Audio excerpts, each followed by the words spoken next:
Welcome, Ende, to the podcast. Thanks, Nigel. It's a pleasure to be here. Maybe what we could do is just start with an introduction of who you are and your experience in the industry, and then yeah, we'll go into a few very interesting topics. I think at the moment. Well, I've just received a letter from Latitude Finance. I'd actually like to have a bit of a chat with you about that one. I think that's a pretty interesting one, and it's I'm sure on the back of many people's minds at the moment. Absolutely. Yeah, cool. So, all right, I think that's it. That's a wrap. Let's end the podcast right there. No more All questions. right, let's let's do it. All right, so bit of an introduction, and over to you, mate. Yeah, so look, we've known each other for quite some time. We been through a fair bit. So for myself, look, I've been in IT for about altogether maybe good solid 20 years plus. Specifically in cybersecurity for almost 6 years now. So focusing on cybersecurity. Yeah, cool. Thanks for that. All right, I just wanted to just get your take. I mean, we've had a bit of a chat, prior to the podcast, just about what we thought, about this letter. Yeah.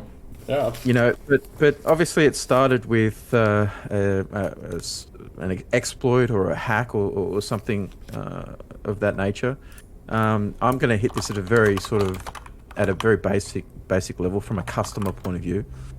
I hear about it on the news, and then you sort of sit there wondering, well, I'd used Latitude in the past. I'm wondering whether or not, my information has been hacked, or I haven't heard anything for a long time. It seemed like an extremely long time before actually received any communication from Latitude, and then on the 5th of June, I get this letter, and it says notification of cyber incident. And I think as a customer, you kind of like, oh, okay, you kind of heart sinks. You sort of think, oh, wow, what does that mean? I've been hacked. But anyway, I'll quickly just go through some of the points on here, and maybe you can comment as I go through it. Obviously, the government's pretty heavily involved. I would say that they've been discussing this with them, and what their responses, what they would consider an appropriate response to their customers. Um, Now, at that point when they found out about the cyber attack, and the fact that the customer data was actually compromised. I mean, what in your mind, what do you think is the sort of the first steps for a business? I mean, obviously we're not here to provide legal advice, but a hacker going into Latitude would say, okay, great, if I can get access to this information, I can then go ahead and spin up another another account, or start putting some credit under that person's name and steal their identity. So I mean, as a small business, I'll go back to that point. As a small business, what do you think is, or even as a large business like Latitude, are the first kind of steps? Well, if you were there on the receiving end of a hack, geez, I don't know. I haven't really experienced anything that big. As a business, what are you legally obligated to do? What sort of regulations, legislations, or frameworks you need to adhere by? So the most obvious first one that comes to mind is probably and you're probably familiar with this as well, as the Privacy Act, right? The Australian Privacy Principles for Australian business. That covers like how you handle information, customers' informations, or people who you do business with. How you handle it, how you protect it, what you're allowed to do with it, what you're allowed to collect. Mm. So obviously, if we talk about Latitude's situation where Hmm. I'm just looking, I'm looking up as we're chatting here. Like we are talking about, geez, I don't know how many records they were holding of customers. Yeah. Over 330,000 customers affected through the attack. So that means that you had Latitude hanging on to all that data. And this is a question for you: is how long ago did you use them? When's the last time you used them? Oh yeah. I mean, I can't remember. Like I really, actively using, yeah, like it must using a have line been of must have credit been or a very long time ago, I'd say. Yeah, I mean, if I can just read, I'll just quickly read out what it says. It says, what mm, happened? It says, Latitude experienced a malicious cyber attack that it resulted in data theft. All right, so this is under what happened. Our investigation identified that the attacker used compromised login credentials, right? So obviously, well, I'll go on. It says obtained via a third party to access Latitude's network and steal personal information. So obviously they've given, database access or something like that to somebody that's, in an agency, and maybe that person's left, or they haven't had a proper hygiene sort of password policy. Maybe that person got hacked and then they've then gone on to use those details.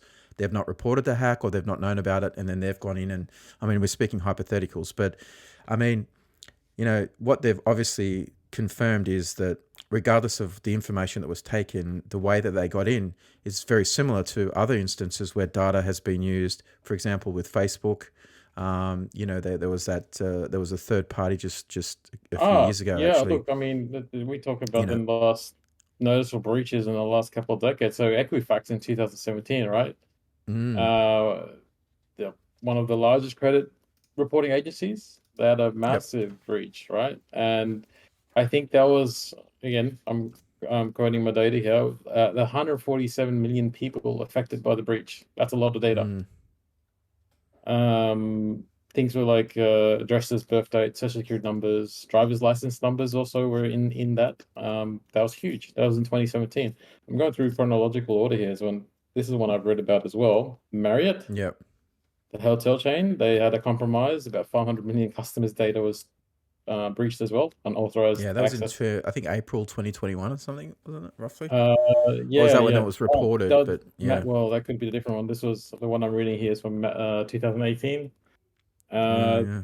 then you're getting closer. You've got the face. You probably know more about this than me. The Facebook or the Cambridge Analytica profile breaches with Facebook Yeah, that was all done via third party. It was all done via third. They then, siphoning. yeah, they were siphoning the information off and then using it. But I think there was I don't know. I don't want to say it's conspiracy theory, but I think they were linked to the government somehow. Uh, Um, when they're yeah, using data Cambridge for Analytica was political yeah. I don't know campaigns. whether or not they used the data or not, but I think it was somehow linked. Yeah. Or they'd done work. But see, this is, I mean, when you use these third parties, why I think it is, it's part of the reason why I wanted to talk about the letter, is because when you use these third parties like agencies, whether it's marketing agencies or development agencies, you know, and I know you've done some work recently on this, but this having the right framework when you engage these third parties is really important, whether you're a small business or you're a large business, or larger enterprise like Latitude. You've got to make sure you can't just say, oh well, I thought they had their Uh, cybersecurity stuff sorted, right? Absolutely. What Yeah, frameworks do yeah. you I mean, I've implement for dealt with security? vendors in the past where we've, big contracts. I know when I was working, previously, we spent 6 months of discovery work and everything, and then we got to the point where we knew we'd worked out that their information was going to China. Excuse me. Or they were using third parties in China. So then that basically killed the whole whole deal. Exactly right. You Yeah. can ask that question. It's more the biggest red flags, I guess, when you're doing some sort of third party vetting, if they can't give you answers off the bat, or give you any type of articulated questions. I'm sure you don't. I don't want to put a lot of companies on spot in the first meeting, etc. But expect them to come back with a response. This is our data management policy. We actually have policies in place. These are the processes and procedures we follow if they obviously relate to the type of business that you're doing with them. Red flags if they don't know where the data's going, they don't know who's going to be handling it, they don't have any policy procedure. If in I guess in IT or the cyber security space, if they seem very immature, What do you that's think is a good approach for someone who's running a medium to small sized business? I think if you just look up, like literally, if you Google cyber hygiene, there's lots, good practice and good cyber hygiene. Good cyber hygiene, so with things like strong passwords, strong and unique passwords, and Yep. it's been a hot topic with where I've been working with and who I've been working with at the moment. The current guidelines by NIST. NIST is an organization in America, obviously, that has a good documentation and framework of what they follow and what they Mm-hmm. actually recommend. Um, so I mean, on the topics of passwords, the current standard is to use strong passphrases and multiple Yep. passphrases, 3 or 4 passphrases segmented with even hyphens is better. It makes it harder to crack rather than something that's predictable. Someone that could pick up what you'd be using through social engineering. 4 random words with hyphens in between is harder to crack than something that you can come up and that's memorable. And it would be quite easy for you to memorize 4 random words in a row versus a scrambled uppercase, lowercase, hash here and there. So the reason why they moved to that is because people don't want to learn uppercase, lowercase, and they don't want to memorize it. Yeah, And well, it is very hard. I mean, uppercase and lowercase is not so hard, but just coming up with a non-reusable password for every single website you go to. And I think, Google have got a big marketing campaign going on at the moment, an advertising campaign about Chrome storing your passwords for you. How like compared to, say, for example, LastPass or OnePass, for a small business, what would you recommend? I mean, Google tends to do it pretty well, and I think it's the most convenient because it's native to the browser. It more intuitive and native, and I suppose this is probably why Google is pushing everybody to save their passwords into Chrome. I have another theory, and that is they want to maintain people using their browser, obviously, because if you store all your passwords into Google, not everybody. I mean, how safe is it to move your passwords from one browser to another? If you export it as a text file, save it to your desktop, and then yeah, import it again. well, It's no, like exactly. So you're better off yeah, yeah, yeah, using, I can like layman person, everyday person, Google, LastPass, OnePassword, Bitward, and all those password managers can manage your passwords and store them safely than you could ever do, right? yep, Saying that though, if you have a very strong steel door and you leave the key at the front, someone's just going to use the key to open the door and get in, right? So back to strong and unique passwords. What I was getting at earlier was, the more complex you make it, the more less people want to use it, or just in their inability to remember long, complex passwords. And yep. what they've seen is why we're moving to passphrases, because people actually just will tend to append it with a number or append it Yeah, with a one, two, number three, instead. four. Yeah, Correct, same and then password with 1, 2, 3, 4 at the end. makes it very Yep. predictable. So if you do find a way to compromise it, but if you have a habit of reusing passwords, Joe's joggers gets compromised and they steal the password hashes because they are not storing it in a safe manner, in an ineffective manner. Now they have potentially your email and a password that you use. And as a bad Hmm. guy, that's the first thing you try in all your other accounts, Yeah, exactly. right? So then even if you change it, you might iterate to, my best password 03. As attacker, if I've seen you use 01 and 02, my next likely conclusion would be you might be trying 03, the next iteration. So that's why, Yep. it's easy to maintain the passphrases. Now, saying that, not all Yeah. systems support passphrases. So And you know what I find so damn annoying about websites? They all have different requirements for passwords. absolutely. So some say, oh, you got to use a character, and then you've got to use an uppercase, lowercase, and it's got to be 8 characters. And then some say, oh, it can be 6, and then some says, oh, it could be 12. There has to be some. I feel like, I It's mean, this is why I think it's really good for Google to be pushing right now, because it's on the minds of everybody. take it off the piece of paper and the post-it. Put it in Chrome browser. For the love of God, do not put it on a Yeah, post-it exactly. note. Do not put it on your Yep. notepad. Or they, People just tend to they who shall not be leave mentioned. passwords lying around or stick them on the bottom of things. It's That's the classic. Who would think to pick that device up and look underneath it for the password? Who would have thunk it? yeah, yeah. Because The if you steal it, there's no way you're gonna not like look under on the bottom of it, right? It's just Yeah. So look, I mean, I've just recently yeah, personally yeah. gone through a debate with the compliancing slash insurance, and so basically, as you mentioned, there's lots of standards, right?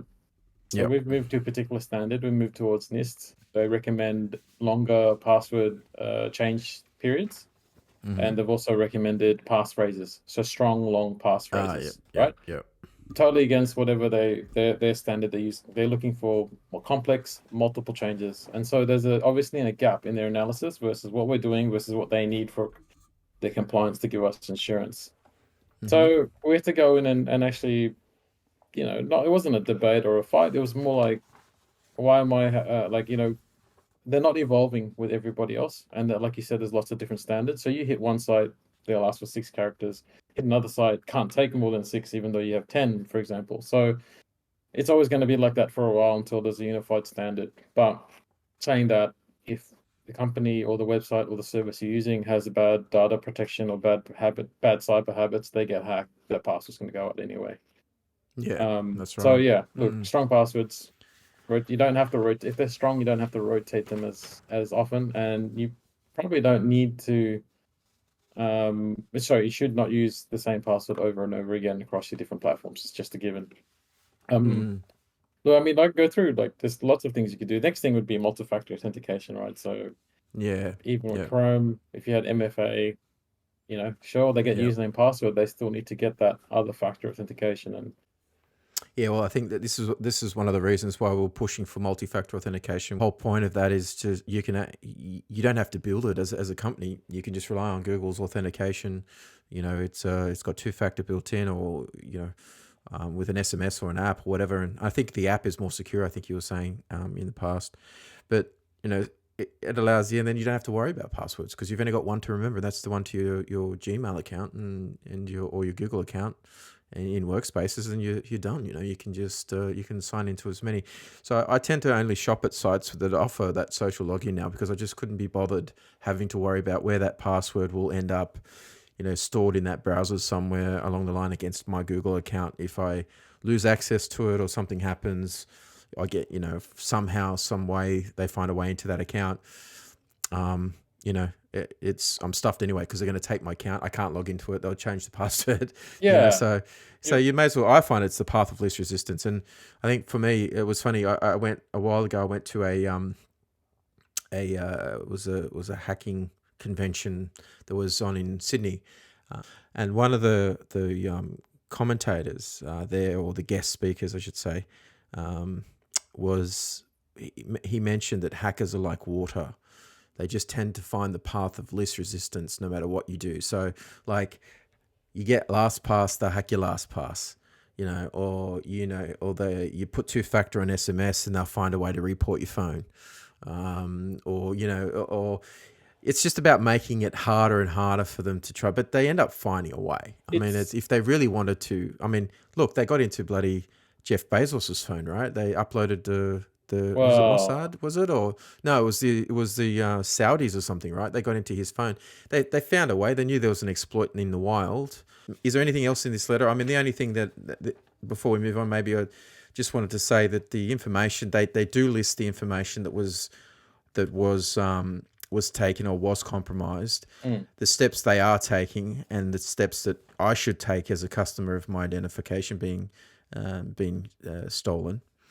Um, they put a mental health line number for wellbeing and support, and I think this is important because, and I think this would have been a government requirement, I reckon, because of the sheer amount of people that were affected, or it may have been them just doing it, but they've put idcare.org, yep. which is linked to idcare.org. I'm not sure if that's government backed. Do you know much about ID Care? I haven't, but I mean, good Yeah, to have a look at it.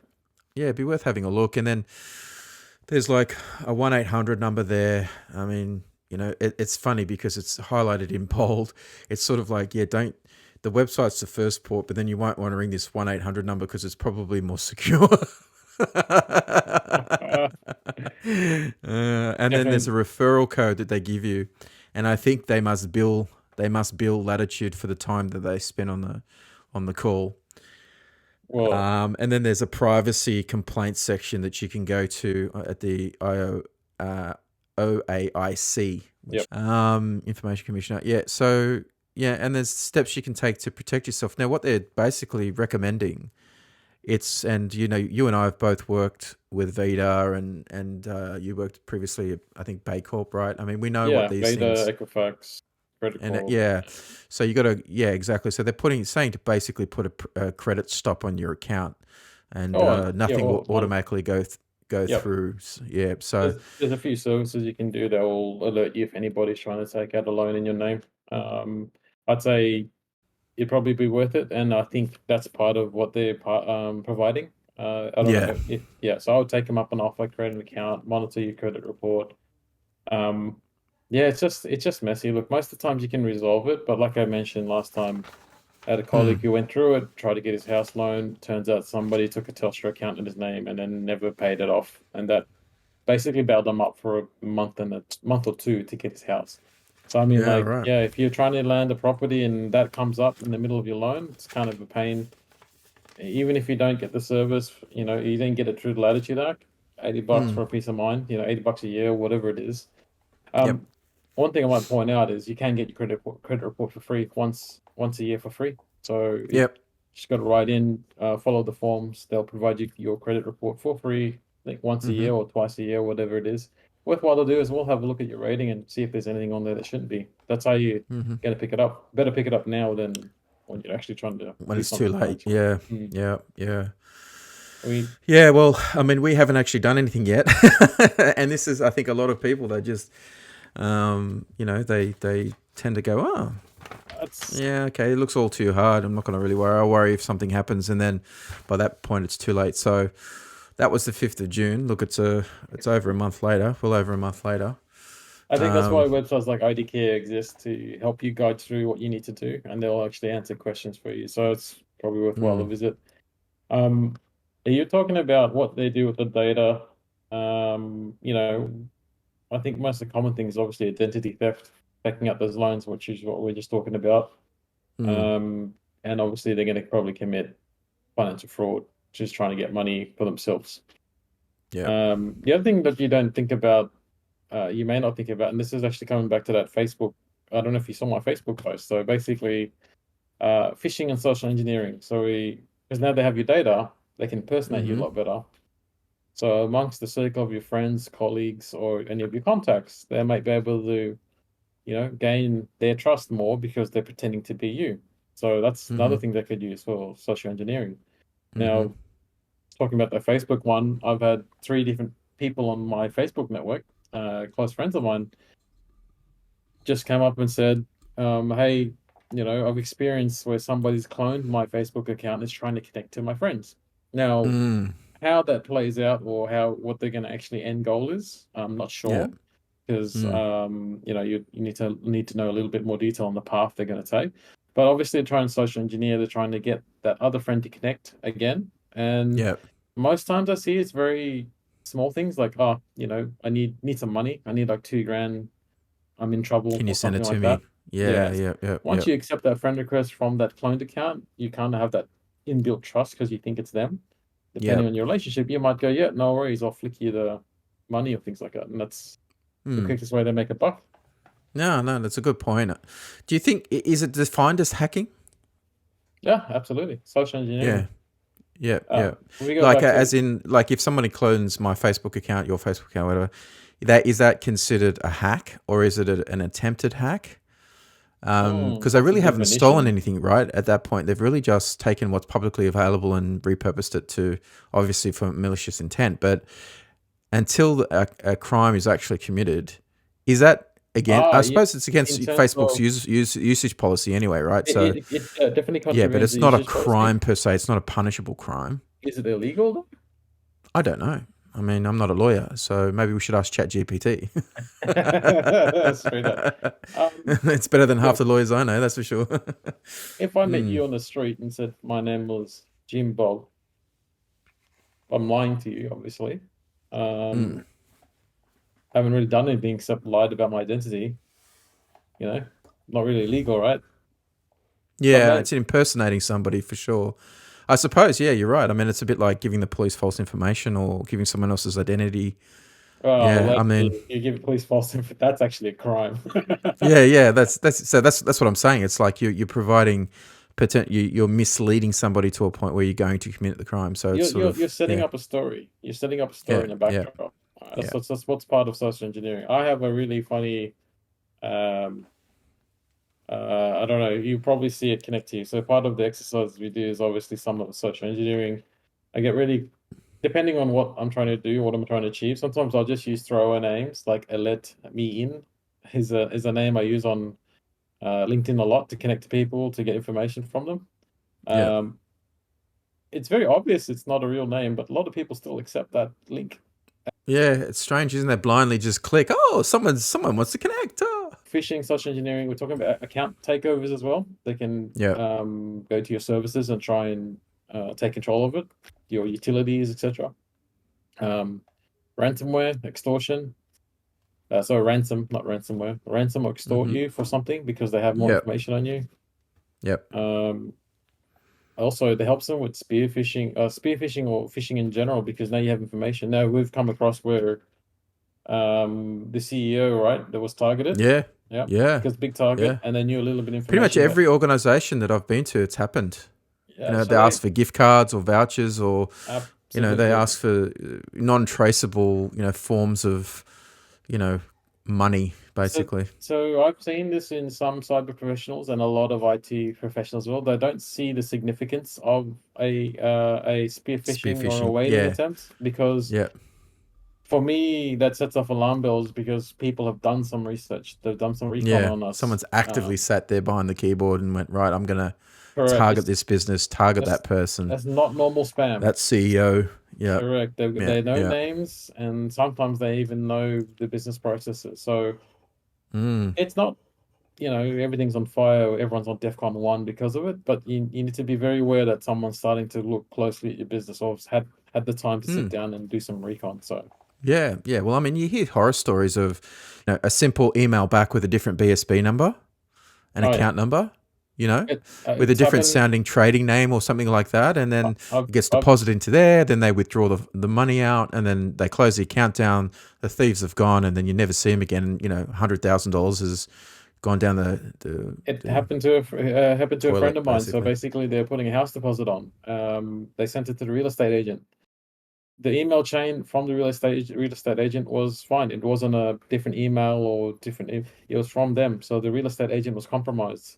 Yep. Somebody had changed the deposit account on there, and by the time they realized that they were waiting for the money, the real estate agent's like, "I didn't get the money," Mm. and my friend's like, "We sent it," Mm. and they look closely to the email chain, and they've realized on one of the returns somebody has changed it to in a different account. They were able to recover the money, fortunately, because the banks are quite good with that stuff. If you can validate and verify that that money was supposed to go there and they haven't moved it out, so they're able to cancel that transaction basically. But if the other both parties didn't realize that, I've not just bothered to check that the money landed there, they may not have picked it up in time. So if that guy went Yeah. and Yeah. pulled that cash out, and we're talking like 40, 50K for that deposit. Wow, amazing.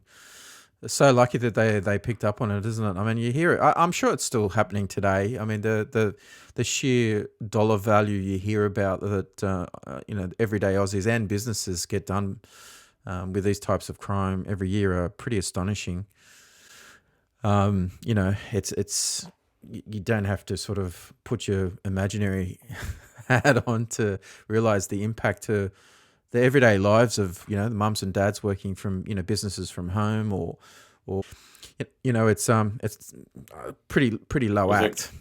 Because I'll wrap up this latitude stuff, because there's nothing more here to talk about. I think that's pretty much done. I think we just maybe should mention what you do. So obviously, if you've been affected by any breach, absolutely take out all the services they provide. Go to idcare.org. Follow up with the credit checks. Uh, I think that's key. That's absolutely key. If they decide to ever use your data to, do anything untoward or get finance under your name, you need to be ahead of that. Yeah. Yep. No, I agree. I think there's nothing else on this letter. Obviously, that credit stop, I think, is probably the biggest one. Just that getting that automation stopped so nobody can take out finance in your name. Next piece I want to talk about. So basically, it's a bit of a horror story. And I don't know. No, it's kind of old news in cyber news Yep. in the cyber realm. It happened in 2010, around 2010. But and again, it was all bit hush hush. They were talking about CIA, NSA, Israel's cyber division. Now, have you heard of Stuxnet? Yes. Yeah. Yeah. Um, Yeah. I have. how Yep. much That was of it the PLC. controllers? controllers in Hmm? the nuclear facilities, right? Hmm. They put an exploit in there so they could overspin the centrifuges or something, and it would It's, break them. Yeah, I so heard yeah, that. so Yeah, so basically, Stuxnet, which is the name of the malware, was specifically designed to disrupt the operation of the industrial control systems in Natanz, in Iran's nuclear facilities, right? And yeah. again, this for well, listeners are listening. This may be old news, but I just wanted to share it because I've been doing more research and reading on it. It's you know quite interesting. Um, more so the how they did it. I don't think a lot of people didn't get the full details of the techniques they used. This is quite interesting. So just Mm, to give a quick overview, it was discovered in 2010 by Semantic and Kaspersky. They sort of saw the first samples, started realizing what it was doing and how it was doing it. yeah. It's more like it was a very complex malware, very advanced, and to Mm, this day it hasn't been confirmed, but everyone's saying it's basically state sponsored. It has to be that yeah, yeah, sophisticated, right? yeah, It's self propagated and it had a specific purpose, right? Which was to target the PLCs in a very specific country, etc. But mm-hmm. we're talking about what the things it used to get around, right? So I don't know how much you know about, I'm just assuming here, but defense, right?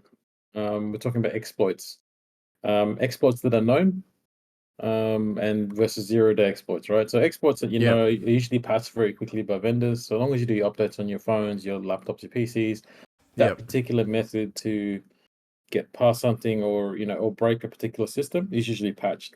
Zero day is different, obviously. It means that only the bad guy knows how to use it, and zero day is very rare, yep. um, but also very expensive on the black market. So if you think about it, if you find a zero day, there's also a lot of bug bounty programs, right? And I think Apple has a bug bounty program. If Apple you does, yeah, yeah. There was a few years ago. There was that young kid. He was like 13 or if 14 or yeah, something. They, exactly. And if well, no, actually, I think he actually hacked Apple.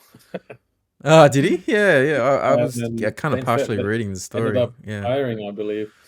Mm. Um, Oh, so I mean, why basically, wouldn't you? You'd give him a job straight away, right? I mean, it's like catch 'em if you can. yeah, Uh, exactly. but a zero-day exploit basically is hard to come by.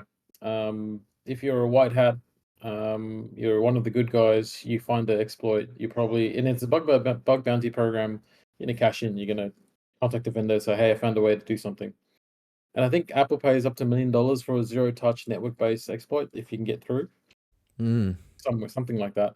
So it's worth a lot of money, but it's also worth a lot of money to the bad guys. So on the Mm. black market, um, a lot of I guess zero-day vendors will pay top dollar to have it first and do things with Yep. it. Yep. So the funny thing about Stuxnet, it had lots of zero-day capabilities. Um, it had more than one zero-day Right. capabilities for it to go around and spread. So that's one of the key sort of characteristics of it that sort of made wow, this was state sponsored. It's Mm-hmm. spread by USB, so they traced it back to a USB drops across the. I think it was the engineers that worked in the plant, the facilities. They sort of No traced joke. it What, to in the start car there. park or something? They just dropped the USBs in the car park, or Uh, is it yeah, they plugged them into the machines and and oh and then shit, plugged it in machine. So that's the thing, right? So you see a USB drive, you find a God, flash drive on the, and a lot of if you go to DEF CON, a lot of the I don't know if they do it now, but you go to the security events. They'll do that, not for well, I don't know if it's nefarious reasons, but for testing, right? You just drop a USB stick on the ground with a yep, payload on it and see who plugs it in and does stuff with it. yep, It could also network propagate, so that's what Stuxnet did. It also had rootkit functionality, which allows it to hide its presence and get stuck into the system. So even reboots and things like that will be hard to get rid of it. You'd have to probably do a mm. full machine rewrite, and then obviously the It um, basically destroys the machine, doesn't it? Really, like its operating system and everything, doesn't it? Like to get rid of it, like you literally have to wipe it and start again. Yeah, exactly. Mm. Back in the day, it was also BIOS level rootkits. Not so frequent nowadays. I mean, we've mentioned quite a few things. We've mentioned obviously viruses and obviously antiviruses and things. You don't have to tell people these days. They know that these are standard things that they need to run. You should be surprised. I mean, we're talking about Yeah. cyber hygiene, strong passwords, multi-factor authentication. Always do regular updates. Try not to delay your updates on your phones. A lot of people don't do it because they're afraid, oh, it's going to slow my phone down. It's going to slow my machine down. Yeah, It's inconvenient. But yeah. honestly, today's with modern machines, phones, mate, just update it. The other one's awareness, phishing awareness. This is like I'm just rattling off all the cyber hygiene tips, right, for a small business. Well, I think Phishing they awareness. it needs to be practical, because a lot of the time these business owners, they just don't have time to sit and research, and they rely on the news or their friends or the guy that knows something about computers, or the Uncle Bob or whatever, he knows about computers. And a lot of the times, it's not necessarily the right path. I would always say that, if you're a business, small to medium sized business with, customer data, you should always make sure that you're investing the right in the right technology, the right firewalls, for example, the right network. We've just reviewed my entire network here, right? But a lot of small businesses don't have time because they're working in the business and they don't have time to work on the business. Or money to invest. It's costly. Yeah, or Like money it as can well. Well, cost quite a I think bit. the whole lot was $5,000. I think in total that Mm. I'd spent. I have spent on the firewall, the Ubiquity network, um, security cameras and so on. But I think all up, for me, it's a peace of mind thing, and it's something I know I can do. And then I've got someone like you that I can call on. But a lot of the times, businesses need somebody that they can just ring up and say, "Hey." And I think it's an important point now in the podcast to remind people that if they do have something that they need, or they have a question, or there's something that they can go to my website, digitaldiscovery.group, and then they can ask, or there's a chat they can go into and ask questions about any questions they might have around cybersecurity and so on. And we can, we at some point we can potentially give them some advice about how to Soak up the business and the networks and yeah, and or any concerns. I think a lot of times small businesses have that sinking feeling that they know something's not quite right, but they don't have time. It's a bit like the mechanic's car that never starts. You know, um, it's the same thing. You're running a business. You don't. There's the last thing you want to think about is hackers and cybersecurity. You're paying your bills, via your little laptop sitting on your desk there somewhere, and it's in your back of your mind. Oh shit, maybe there is a virus on it. What's going to happen? Am I going to lose money? And yeah, I mean you can, but ultimately, I think anything that any proactive sort of defense strategies, and that you can sort of put in place without having to be too technical, I think are always the best options. Like we said, LastPass, saving your passwords in Chrome, antivirus software, making sure your device is always up to date. As soon as Apple release an update, and a lot of time, I mean, Apple.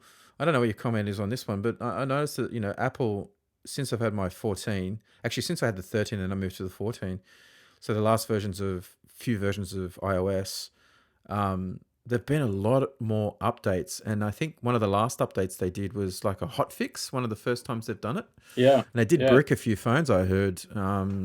I'm not sure how truthful that is, but I didn't have any experiences like that. No, they had it's the Apple rapid security response for iOS. Yeah, that's right. Yeah. Look, I'm all for it. Look, I'm all for that. Obviously, I'm in industry, but I mean, one of the key things you're talking about in the business was, yeah, have I been infected? Is anybody in my network, etc. The average dwell time at the moment, based on the 22 report, is about 16 days. That's about 16 days. Some bad actors are in control or on your network, Mm. looking at things or doing things or preparing. Right? That's the average. So that's almost, I don't know. That's almost a month. And as a No. small business owner myself, I would be thinking, well, 5 seconds is too long. Yeah. Look, You know what I mean? Like to sit th- there for so long, that's think that they're siphoning off information, or yeah. Not only you that, know. but observing. Why would they be attacking you? Is one of the biggest things you got to think about. If you're why are you a target? Number one, it's basically just random. Some guys just going just do it for fun, do it for clout, take over account, knock a system over, whatever. But most Hmm. of the time, it's actually for gain. So they're trying to get something out of you, turn out money, trying to put ransomware on. Mm. Um, or cyber stalking people. Trying to figure out where the movements of the CEO are, so they can put into action some sort of plan to extort them, etc. Yep. But geez, 16 days is a lot of time to do damage, right? But I'm not saying that businesses go out and spend 10 Gs on a bunch of new switches, routers, with security wear stuff, but there are a lot of, like, we're looking at, and I'm an advocate for firewall products. I really, really like the simplicity of them. I really like they're quite accessible for an average home user or small business because they've got Yeah, different I models of think their mine product. converted was like 800 bucks. I think Yeah, it and was. that's for their top-notch solution too. But I'm Yeah. thinking, like, even in a small business, some dude's got three computers networked. Some business has three computers networked. They want to, and it's an IPS or IDS solution. They could put the firewall blue or the firewall purple in there and have some visibility of what's happening on the network. Have some control. Have to Yep. supplement whatever network controls they have in place. They might just have an ADSL router. That's most businesses run like Yeah, one exactly. integrated Yep. ADSL Yep. router connected to internet, and It's still everybody sitting just, on old firmware that have since they bloody plugged it in 5 years yeah, ago. which they don't update. It's a quite a task sometimes, but now obviously it's all auto updating. But yeah, there are a lot of old modems and things out there, that would have exploits in them for small businesses. So maybe that's one thing, like you said, update your hardware, just spend a little bit of money, but spend it in the right areas, isn't it? Yeah, look, number one approach first is actually know what you got, Yeah. right? Do an inventory, catalog everything that's connected. You need to know what you have in there. You don't want to have a stray router from 1998 sitting there still connected to the internet, firmware from Mm. back then, right? And an exploit that's been plugged many, many, many years ago, and then somebody stumbled across it. There's websites like Shodan. Have you heard of Shodan? Yeah. Yep. So Shodan just actively scan everything on the internet, and they catalog it for people. So as a good guy or a bad guy, you can go on Shodan and say, "Show me how many Windows PCs there with certain ports open." Boom, you got a list of stuff that it's found, and then you can decide if you want to attack it or not.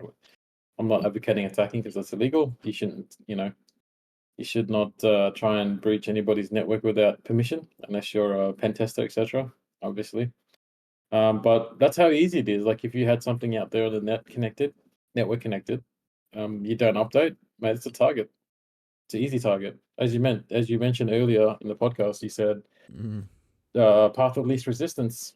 We're obviously going to go for the easiest things. If you leave your password on the post-it note, Yep. uh, Whatever's easiest to get access to, and just when you say pen, as someone like pen testers, so this is a qualified person who would try and breach somebody's network, like correct, a. correct, yeah. So if you engage us, if you need to do a network assessment, you can engage us, and what we can do is perform a pen test against your company and your business, and it is a very, like, the scope varies. So we can pen test networks, we can do social engineering as well, which is actually a valid way of getting in.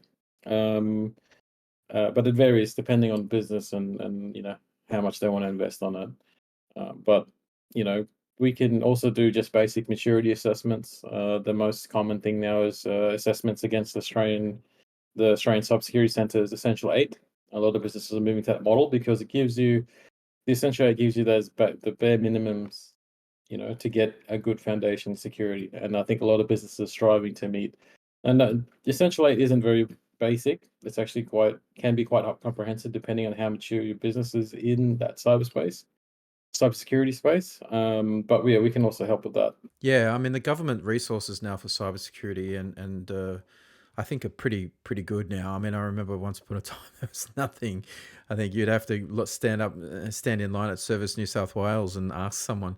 But now there is a lot around threats and recent threats, and there is a lot there. And I think getting small businesses as part of, I think, this day and age, you really need to understand what government resources there are. Australian government framework that they're putting in, the cybersecurity center.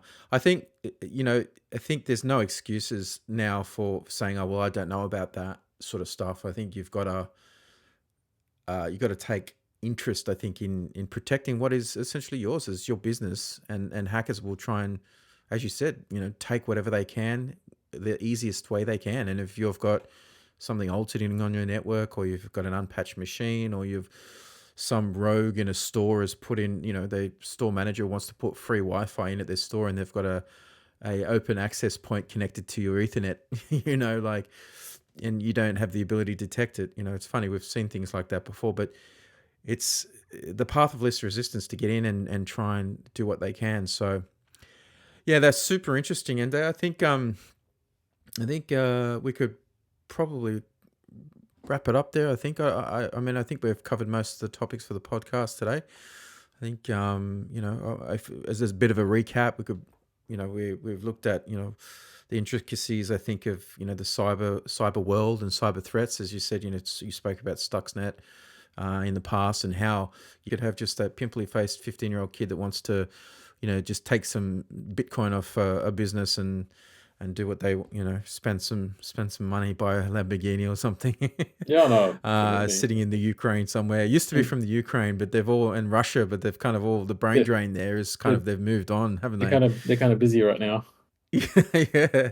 And But we'll just call it Eastern Europe. But yeah. And, we've also, the latest attacks. I think, if people want to know more, they're quite welcome to jump on and just Google Essential 8. I think that's a really good resource for people. Australian Cybersecurity Centre. Jump on that. Yep. That's probably the best first protocol. If you haven't considered this for your business, jump on there. It will have a lot of resources for you to use. I think it's cyber.gov.au as well, isn't there? There's correct. It's just, yeah. All right, awesome. And being proactive about what you're doing. LastPasses, passwords. We've kind of spoken about that. Password managers. Actually, well, there is one more thing. I mean, there's emerging technologies and things. I mean, maybe in our next catch up, we can talk. You could show us how easy it is actually to break into something, and I think a lot of listeners would be interested to know actually how easy is it, because I think a lot of businesses, when I speak to them, they're like, it couldn't be like that. I wouldn't make computers that easy to get into, and you'd be surprised how easy it is to actually hack in. And I think now, with the likes of what's happened with data breaches, and now that the government are requiring businesses to make it more public, it's getting more of a forum. There's more of a forum out there of people talking about it, and the more people and the more individuals that are affected, like the Facebook breach we spoke about, and so on. Well, people are becoming more. It's massive, like 530 million or something, right? Mate, for awareness, I think the Latitude breaches, I can tell you for a fact, a lot of insurance companies now are asking more questions because of these types of breaches. Oh, yes, you would, right? I mean, it's a bit like floods. It's the same thing, if the floods happen 2 or 3 times, you're expecting your insurance to go up, that's for sure. Yep, absolutely. So yeah, it's great for the exposure. Not good for Latitude and the people affected, but great for the overall publicity it's giving. Like, a lot of businesses are taking notice of it now, and in the end, the net result is probably a better result for a consumer and a customer. The people you deal with as a consumer, the services you use, those companies are now taking heed and working on their cybersecurity and working on their cyber posture. So yeah. And then I put my marketing hat on, and I start to break out into a cold sweat when I think about customers and the taste that it leaves on their tongue, when they realize and they get a letter like I've got here. It's to try and get around that. It's actually quite one thing I actually wanted to point out, and I was going to point this out before, but the letter itself, it actually is very, very lightly branded. It's not colorful. So there's if you think of just sort of the neuroscience behind this, neural marketing, it's black and white. It's on almost like a Centrelink. Not that I've ever received a Centrelink letter, but it almost looks like a Centrelink government issued thing, and it got a very serious tone. I copied and pasted. OCR just copied and pasted the copy of this letter into I think it was Grammarly, just to see what the tone and how it was written. It doesn't really come across as I would say, in my mind, in my opinion, that they're actually sorry about anything. I don't really get the feeling that they're sorry about anything. I get the feeling that this is like, we made a big mistake and this is what you think you should do, and here's some mental health support, and all the best. Thanks for coming. Yeah. That's the kind of feeling that's my personal opinion of that letter. But anyway, all right, Ende. Well, thanks so much for your time, mate. We'll probably wrap it up there. Is there anything you want to, last closing words or anything you want to say? No, it's been great. It's fun for the inaugural episode. So yeah, hopefully many more to come. There will be. Awesome. All right. Well, enjoy your day, listeners. And yeah, we'll catch you again. It's actually late here on a Friday. So we're going to enjoy a glass of wine. Thanks for coming. Done now. See you next time. Bye.